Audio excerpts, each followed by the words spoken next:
David Greiner. I'm the international editor with Adweek, and I'm so excited to be here with Mark Douglas, CEO of MNTN.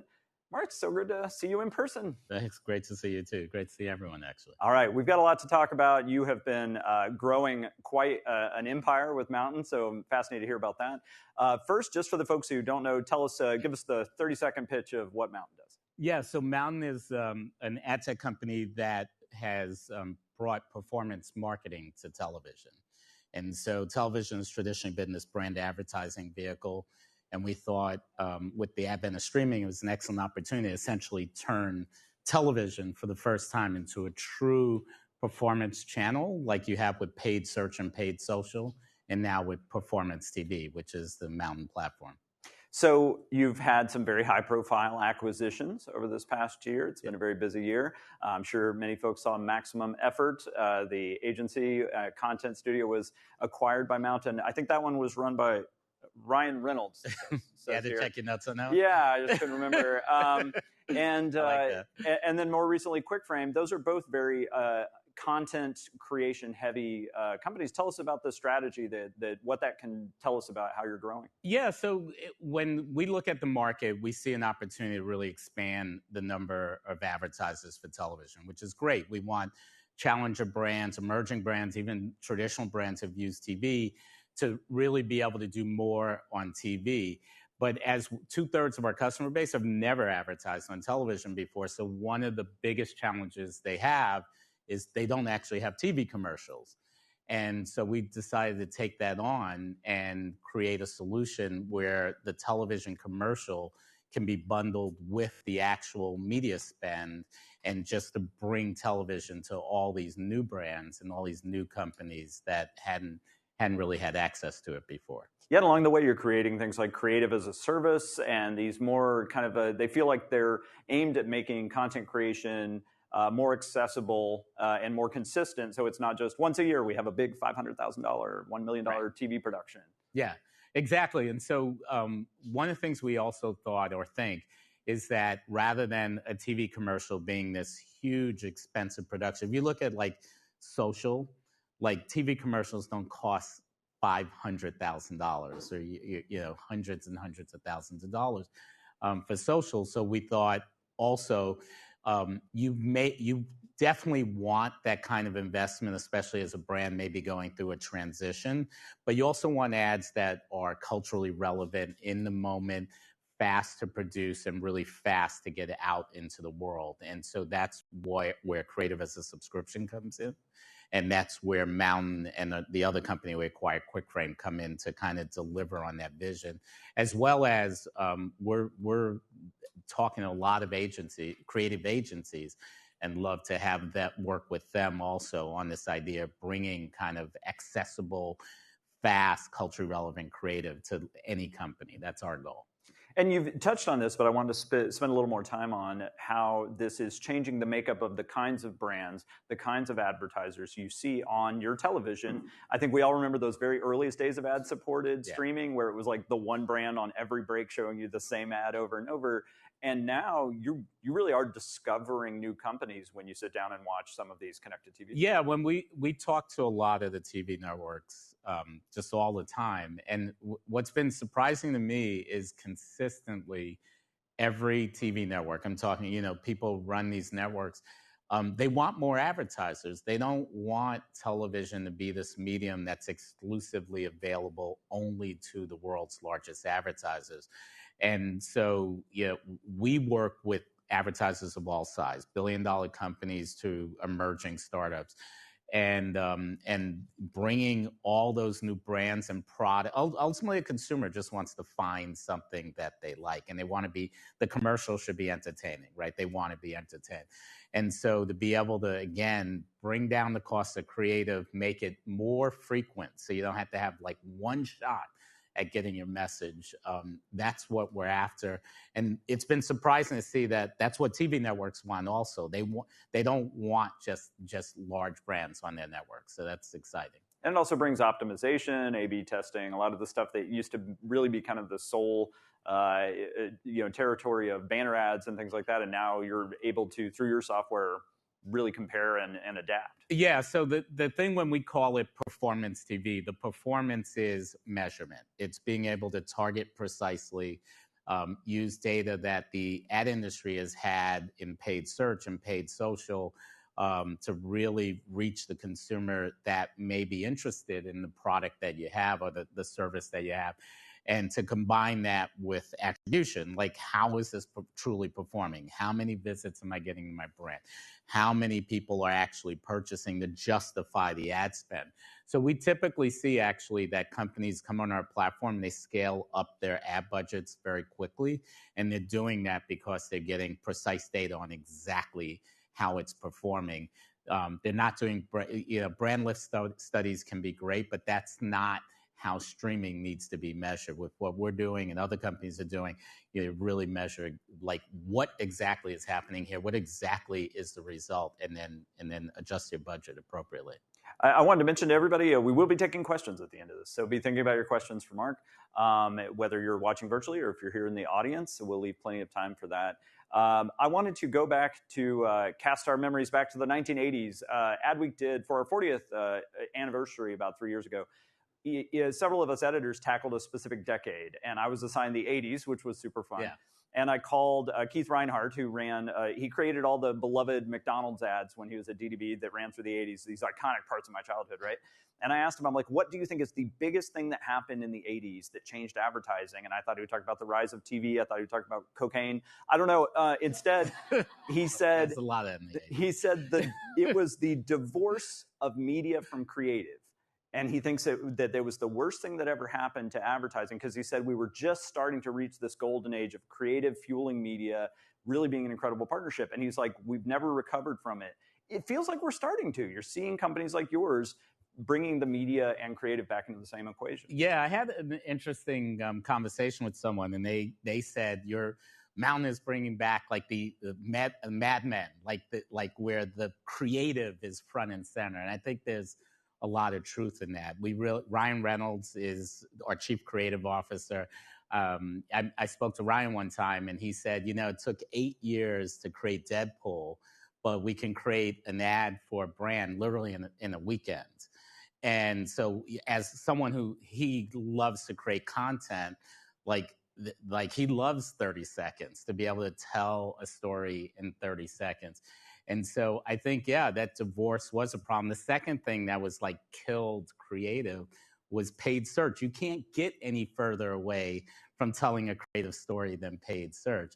So one thing that for us is like we can combine performance, like search-like performance, paid social-like performance, but combine it with like true storytelling and bring those together. That's literally what we're after as a company, and what we want to just bring to all the different companies that have messages they want to just bring out in the world and deliver to consumers. Well, I'm glad we now can just ask him if Deadpool 3 is going to be ready by Tuesday, because he's got no excuse now.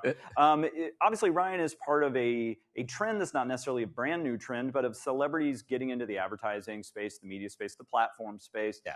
But this phase feels different. Feels like we had a lot of celebrities get in the past who it was more of an investment for them, a passive investment. Ryan, obviously quite hands-on. We're seeing Ed Norton and all these like big names getting into it. Where do you see that trend going, and what do you think are the benefits of it? Well, I think what's different here is that obviously a lot of celebrities have been involved in direct-to-consumer companies, and Ryan, and he can speak for himself, but he's done that. But he's very involved in building those companies. And here you have Mountain as a B2B company. We work with other businesses that they are generally direct to consumer. And I think to get involved in a company like that as a celebrity, you really have to be prepared to do the work. You're joining the business. People ask me, is Ryan truly your chief creative officer? And I'm like, the dude works hard. Like he's putting in the time. What's his agency called again? The Maximum Effort. Maximum Effort. Yeah. So I think it's an exciting trend. Obviously it's big for Mountain. It's big for all our customers, and it does seem like a trend overall with different celebrities who are kind of business-minded and interested in building companies. Well, and we all, I mean, all of us here were around in the time where being involved with advertising was something that you hid from the public. If you were the least bit famous, you wanted as little to do with it. You went to Japan and you hoped it never got on the internet. It feels like now we've not only come around the other side where you've got George Clooney and all these folks making it a very mainstream thing, but it's less filthy and embarrassing. Yeah. Well, that's an interesting way of putting it. Like, well, it's less embarrassing. Well, I think, one of the things I think that everyone has gotten used to, like, if you want to deliver a message, it needs to be in the moment. It needs to be culturally relevant. So if you look at the ad industry, before now, essentially, it was these long cycles of media planning and creative planning, and it's really expensive. And now the message you deliver to the consumer has to be in the moment, which means not only the ad has to be created quickly, it has to be delivered quickly. So it's not like as part of upfronts. It has to be like you create it like on a weekend, and it's essentially out in the world the very next day. So that's what we're doing at Mountain. Also, we talked a lot about the creative, but our platform, self-serve. First time any brand can just come on our platform and be on ESPN and Discovery and everything directly right from our software.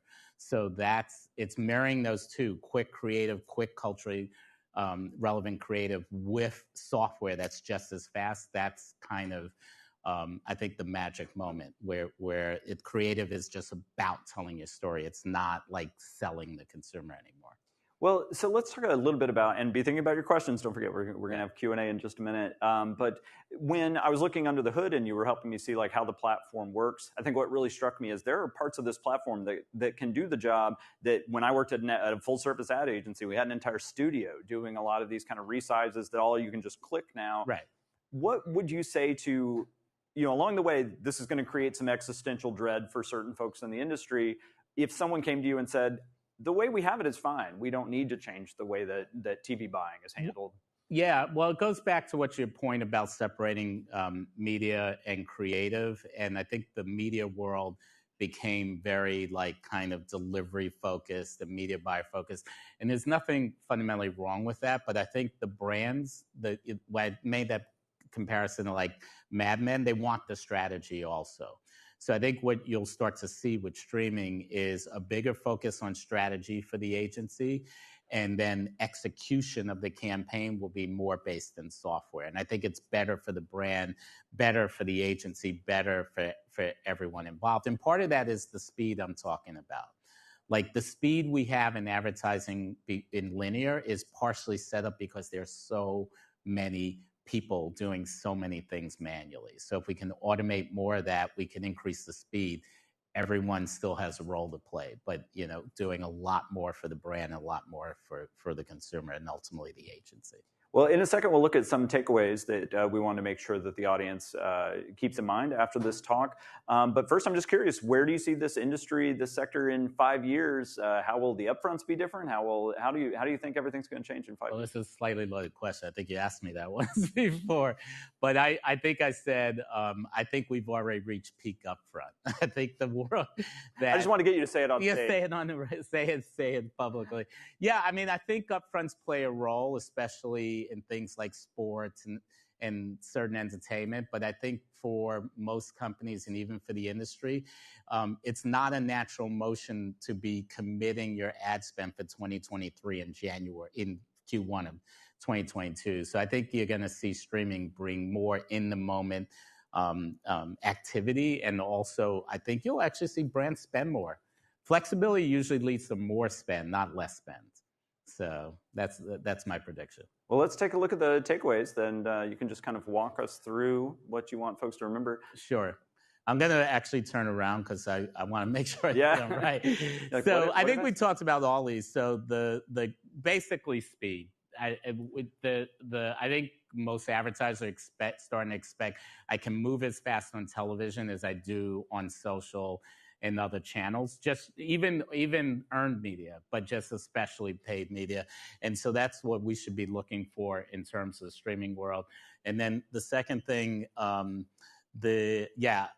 us, performance, the opportunity to have television be a performance marketing channel on a level of paid search and paid social, we are all about that. And I think every brand should be looking at. We even have brand advertisers, not direct to consumer, now have data that they can use in their ad spend. They want it. And so I think performance marketing and television, we hopefully have ignited a merger of those two, and we're really excited about it. And then the third thing is television advertising doesn't have to just be for 3,000 or 4,000 of the world's largest brands. It can be for any size company. And I think that's great for the consumer. A lot of products need to be told. You can't, you need to tell a story to make a consumer aware of what you're selling. And we don't sell to consumers anymore. We just say, here's what we have, and then they go read reviews. You have to be really determined to buy a bad product these days. So I think that's great for the ad industry because we're no longer pushing a product. We're just making the world aware of it. So I think those three things are the key takeaways. Great. Well, we've got a little time for questions. Anyone in the audience have any? Or if you've got some, if you're watching at home, got someone who can bring around a microphone to you? All right. We might have said it all. Yes, we're so comprehensive. That's always the highest praise. But feel free to flag us down if you've got a question. And we've got a virtual question. Great. Can you talk about fraud detection and prevention in CTV, e.g. use of blockchain from Hugh in the virtual audience? You want to tackle that one? Yeah, sure. I mean, I think fraud, there's CTV with what you can think of as connected TV with TV networks. And I think the content is generally brand safe and there's really no fraud. If your ad is appearing in like the CBS Interactive app, I think you can be assured that there's really no fraud possibilities there. But if you're buying connected TV content, which is really somewhat more web video, now you're open to all of the fraud possibilities on the open internet. And the easiest way to avoid it is don't spend dollars there. It tends to be, in my opinion, web video is just a different, animal from connected TV. And so in the true connected TV world of major networks or major new streaming platforms, fraud's not a huge concern right now. All right. We've got a question from Noel A. in the virtual audience. How many brands does Mountain advertise for, and how can we be sure Mountain is right for our brand? We have literally hundreds of different customers and more joining the coming onto the platform every day. And I encourage you to just go to our website, mountain.com, MNTN.com, or fully spelled out mountain.com. And we have a bunch of team members be happy to chat with you and give you a product demo, most of all. All right. You can still squeeze one in. Let's see, we've got a question. Do you see this combination of media and creative making its way to social advertising as well? That's a really good question, and I'm curious if you see the idea of how we've talked about how the way we approach social is now shaping how we approach TV. Do you think it's going to have some effects the other direction? Yeah, I mean, QuickFrame, to describe what they do, they're essentially like Uber for creatives. So it's a team of people that now are division of Mountain, but they connect thousands of creators with different brands, again, to allow you to get quick, fast, creative, cost effectively, and with just prominent creators who create those ads. But in the world of social, these are walled gardens. Television is actually a much more open ecosystem. I think the TV networks, their entire existence, they've worked with agencies and worked with channel partners, where when you go to Meta, it's Meta's world, right? Like literally. And so I think they're less open to this merging of creative. But QuickFrame, as a division, still create 75% of revenue is creating ads for TikTok and Meta and for all these different, and Snapchat. And so it's less joined together, but there's still these kind of services available to enable your social advertising, as well as what QuickFrame does as part of Mountain. Great. Well, Mark Douglas, CEO of Mountain, thanks so much for joining us on the stage here at Convergent TV. Sure.